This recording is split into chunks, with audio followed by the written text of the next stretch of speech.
Assalamualaikum warahmatullahi wabarakatuh. Bersama Ade Arizona, salam aglonema ke. Ini udah 2 minggu nggak buat video. Terus salam sehat bagi kita semua. Terus semangat bertani, jangan pantang, jangan patah semangatnya, ke. Kita harus selalu semangat dikala harga aglonema yang semakin tinggi, ke. Semakin tinggi. Bahkan sampai jutaan rupiah. Ya, saya di sesi kali ini saya lanjutkan apa saja untuk bertani aglonema di ala kandang Ade Arizona. Oke, yang pertama dulu yaitu media tanam sudah, Yang kedua penyiraman juga sudah, Yang ketiga penyinaran aglonema yang bagus itu bagaimana, itu juga sudah.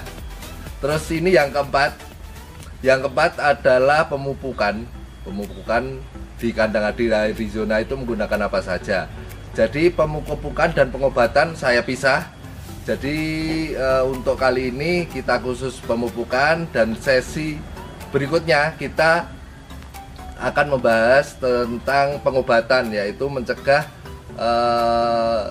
kita menggunakan pestisida itu apa saja, pestisidanya. Tapi kalau ini khusus untuk pemupukan dan vitamin khusus aglonema yang ada di kandang Ade Arizona. Monggo banyak statement pupuk dari teman-teman, dari YouTuber lain, monggo. Tapi yang kali ini saya praktekkan itu yang biasanya dilakukan di kandang Ade Arizona. Mungkin cukup sekian, kita lanjutkan apa saja nanti pupuknya apa saja, dan jeda harinya pemupukan itu apa saja, dan vitaminnya apa saja. Nanti saya jelaskan satu persatu.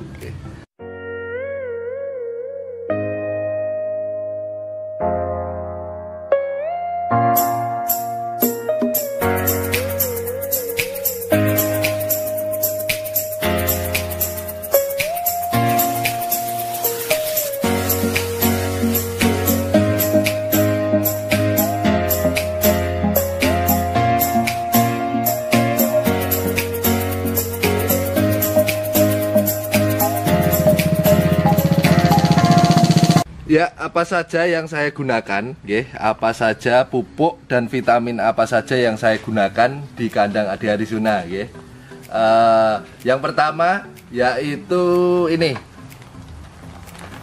Osmocote, bisa Dekastar, bisa SK-Cote, monggo, Tapi yang saya gunakan ini Osmocote 14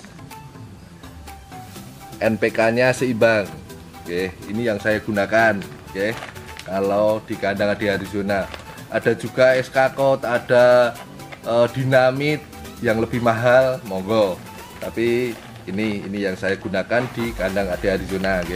Nanti saya praktekkan untuk penggunaan Osmocote ini. Osmocote. Jadi di sini ada pupuk dan vitamin itu ada 4, yaitu salah satunya itu Dekastar, yang kedua ini Gandasil D. Ya, ini di toko pertanian sudah banyak, monggo beli.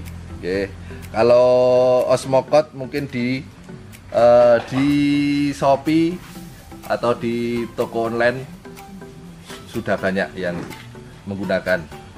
Yang ketiga kita menggunakan ZPT Atonic, ZPT Atonic 6.0.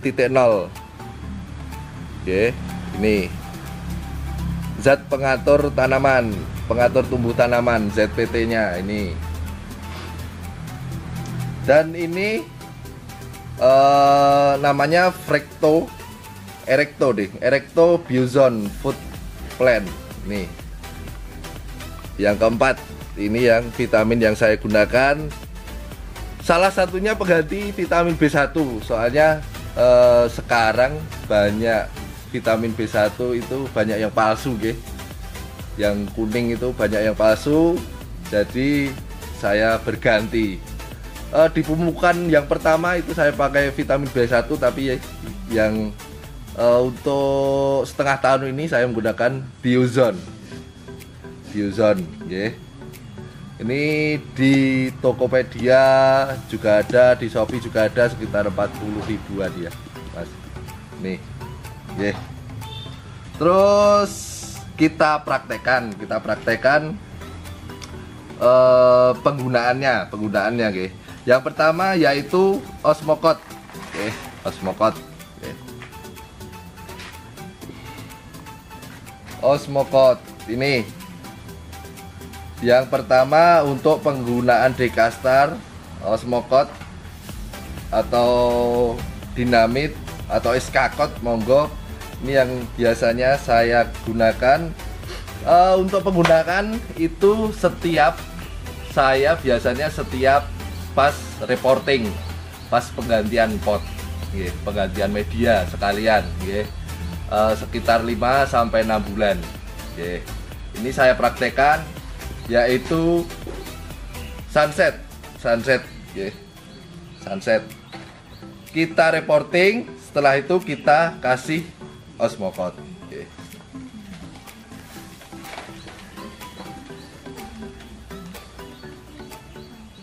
Ini medianya juga sudah lama, ini juga kita ganti pot yang baru dulu.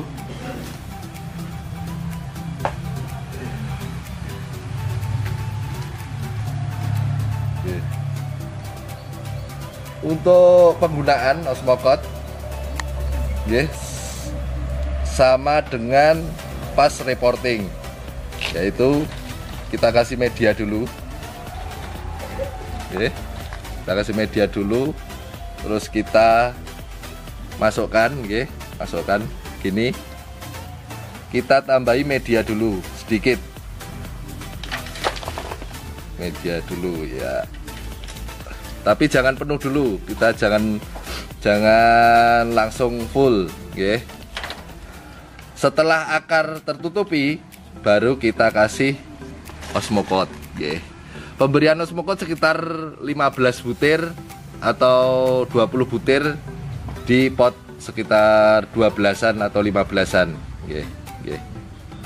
biar bisa larut ke akar. Jangan menggunakan Osmocot pas akarnya atau di bawah akarnya, soalnya ini sistemnya larut. Kalau nanti disiram kena akar pasti akan maksimal. Setelah Osmocot kita tabur, kita kasih media lagi.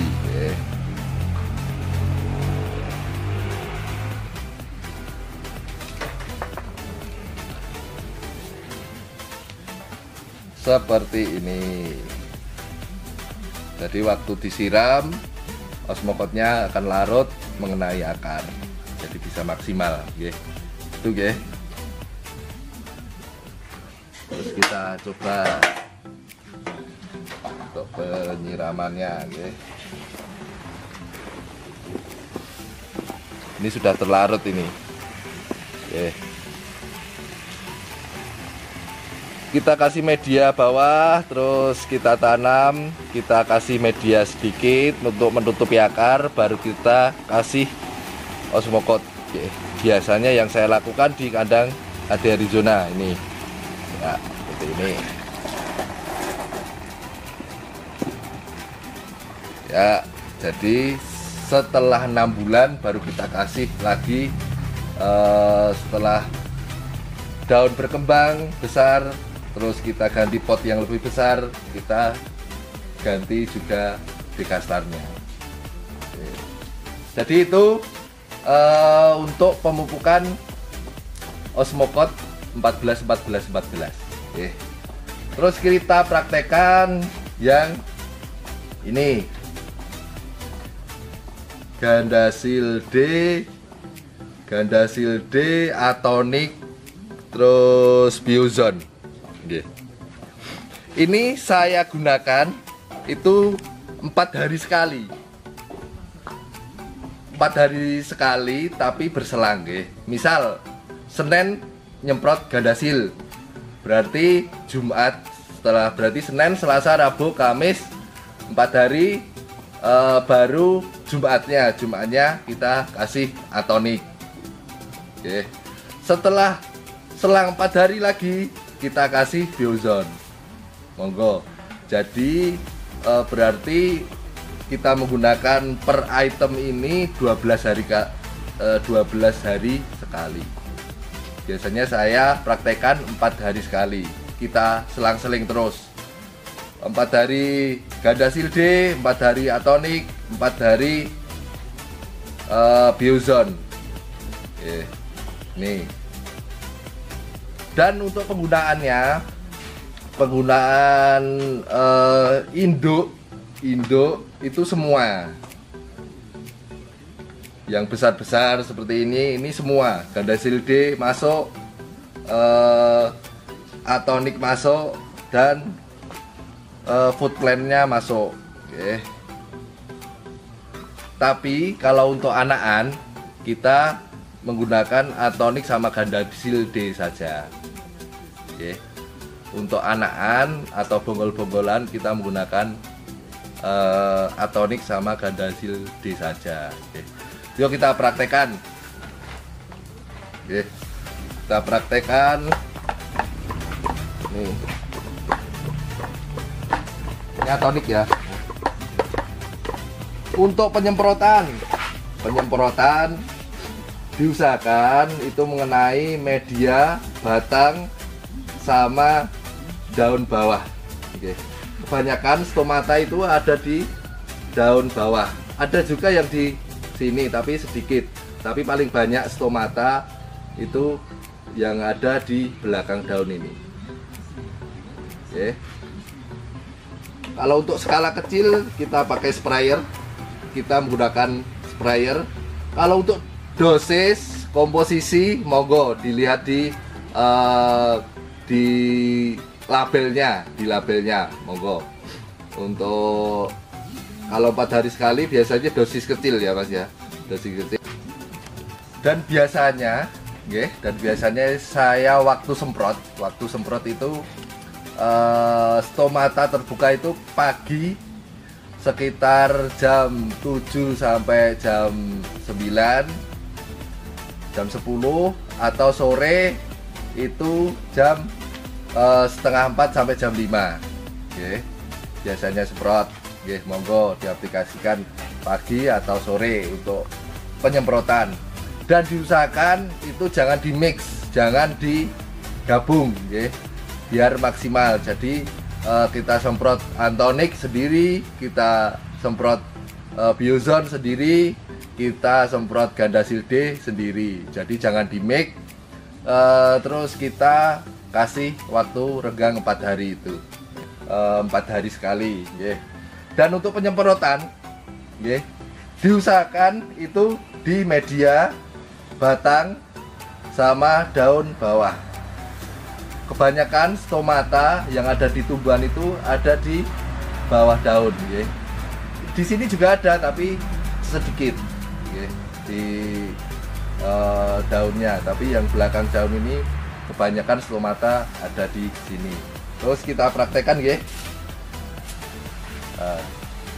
Media ya. Untuk penyemprotannya media, batang, sama daun bawah. Daun bawah.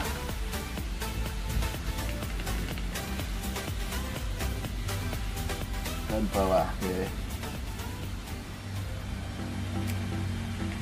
Dan dibantu sprayer ya. Kalau skala kecil sprayer, yang kecil ini 4,5 literan ini bisa. Tapi kalau saya kan pakai yang elektrik. Oke. Oke. Media, batang, sama daun yang bawah. Nah, itu aja. Sesekali atoniknya di yang dalam juga nggak apa-apa.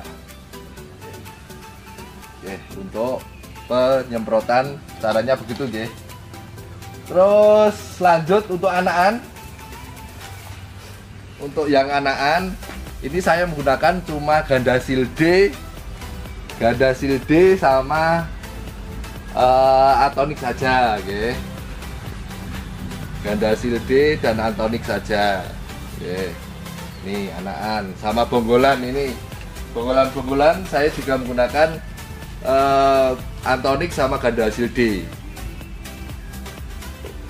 saja 4 hari sekali, oke. Tapi kalau tanaman induk ini ditambah Biozon. Oke. Jadi itu pemupukan ala Ade Arizona. Monggo dipraktekkan apa saja tadi yang saya bilang ini yang ada praktek yang ada di kandang Ade Arizona. Monggo ada referensi dari lain dipraktekkan, monggo. Ini kebetulan kalau untuk bonggolan ini juga udah lumayan ya Mas ya. Jadi daun pancing, tunasnya juga lumayan. Oke. Ini gue lihat kemarin kemungkinan ini ada 8 Mas yang di dalam. Oke.